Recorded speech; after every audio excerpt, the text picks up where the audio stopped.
कुछ लोग ऐसे हैं जिनके ध्यान को रोक दिया उन्होंने अपने आप को। कोई 10 मिनट के ऊपर रुक गया है कि 10 मिनट हुई, घड़ी की तरह से एकदम से आंखें खुल गई।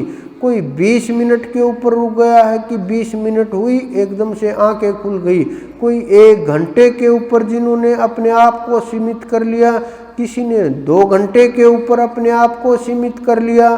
सबका अपना अपना समय खुद ही निर्धारित कर लिया। लेकिन ये समय आप जब आपके दिमाग की जो घड़ी है, मानव के दिमाग के अंदर एक ऐसी घड़ी होती है जो समय के साथ चलती है, सूर्य नक्षत्रों के साथ चलती है।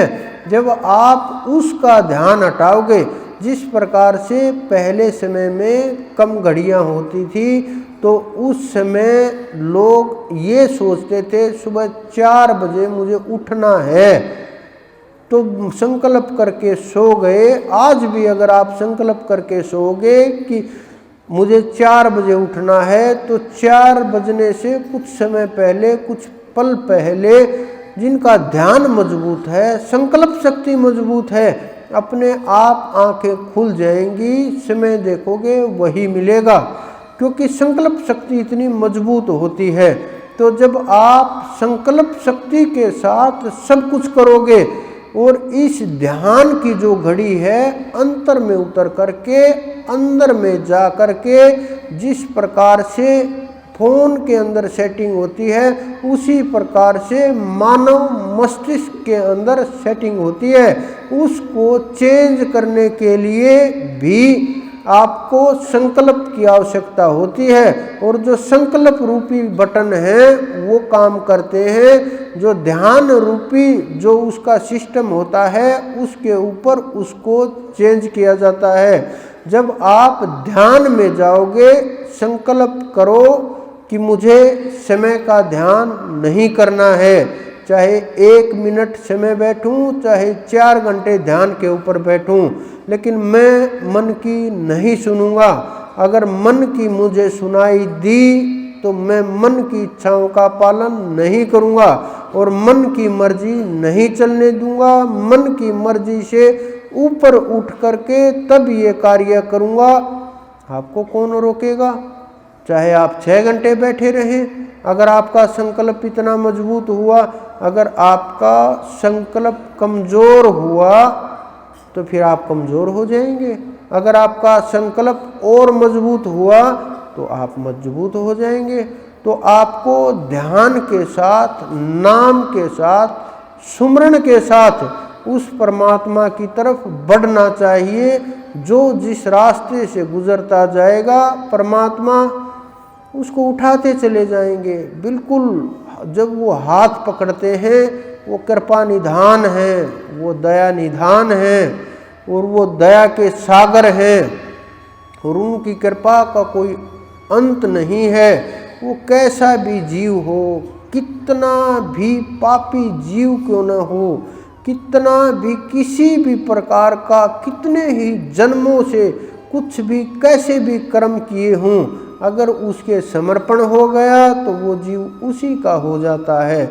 और जब जीव उसका हो जाता है तो कृपा का अंदाज़ा आप लगा सकते हैं कि उसके ऊपर कितनी कृपा की वृष्टि करता है। पापी से पापी जीव, श्रेष्ठ से श्रेष्ठ जीव, सब उसकी नज़र में सम्मान होते हैं। जो भजन करता है उसको वो उठा देता है, और जो भजन नहीं करता, पुण्य करता है, उसको अपने कर्मों का फल प्राप्त होता रहता है।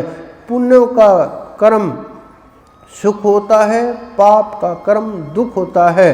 सुख दुख के चक्कर के अंदर, इस घेरे के अंदर ये जीव घूमता रहता है। न उसे यहाँ सुख मिलता है, ना वहाँ जा कर के शांति प्राप्त होती है, और वो इस सुख और शांति के झगड़े के अंदर, द्वंद्व के अंदर अपने आप को घुमाता रहता है, आता जाता रहता है।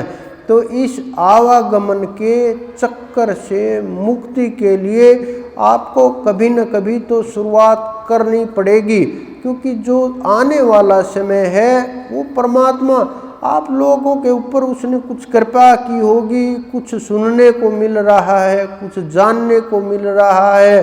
क्योंकि इस संसार के अंदर संतों के पास जाना ही बहुत बड़ी बात होती है, बहुत बड़ी बात होती है।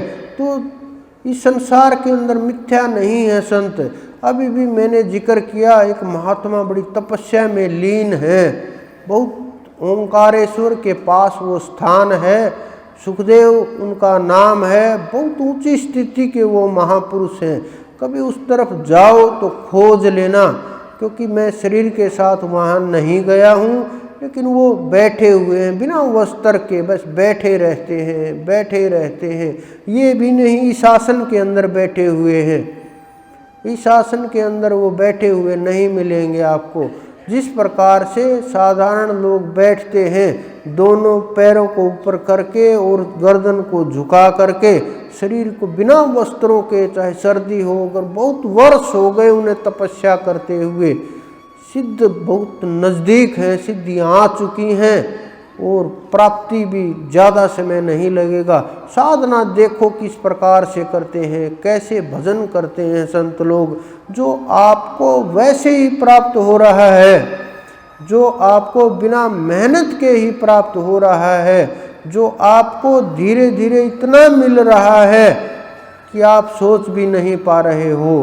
क्योंकि बहुत बड़ी बात होती है कि किसी संत के पास चले जाएं, उससे भी बड़ी बात होती है कोई समर्थ संत मिल जाए और उसका सानिध्य मिल जाए, कि हम बुरे कर्मों से बच जाएं, संसार के झगड़े झंझट से धीरे धीरे दूर हो जाएं, उस परमात्मा की कृपा हमारे ऊपर होने लगे, उसकी मेहर बरसने लगे, वहाँ तक हम पहुँच जाएं जहाँ हमारी मंजिल है।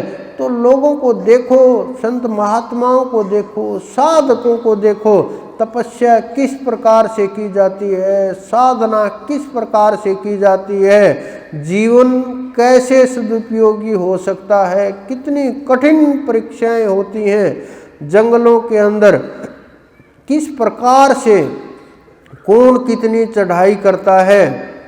आपको जो सुनने को मिल रहा है और जानने को मिल रहा है, बहुत वर्षों की तपस्या के बाद, बहुत खोज के बाद ये इस प्रकार के अनुभव होंगे, तब आप उठोगे। तो आप जितना भी कोशिश कर सकते हो, जितना ध्यान कर सकते हो, जितना नाम सुमरण कर सकते हो, उतना कीजिए और कहीं न कहीं से शुरुआत कीजिए। रही बात इन वस्तुओं की, ये आपको पता ही है कि जो बोल दिया वो, क्योंकि मैं वो बोलता नहीं जो नहीं होता, हम वो बोलते हैं जो ऊपर वाला आदेश करता है, और वो वही निश्चित करता है, उनको कोई रोक नहीं सकता। तो आप ध्यान कीजिए, सुमरण कीजिए, उस परमात्मा के मार्ग पर चलने का प्रयास कीजिए। हमारा जो अगला प्रोग्राम है वो आपको मालूम है पूर्णिमा को ही होता है। तो आप जितना भी समझने का, सुनने का, खोजने का प्रयास करोगे, उतने ही आपके रास्ते खुलते चले जाएंगे। आप सबके अंदर विराजमान मेरे इष्ट, मेरे गुरु को मेरा बार बार प्रणाम।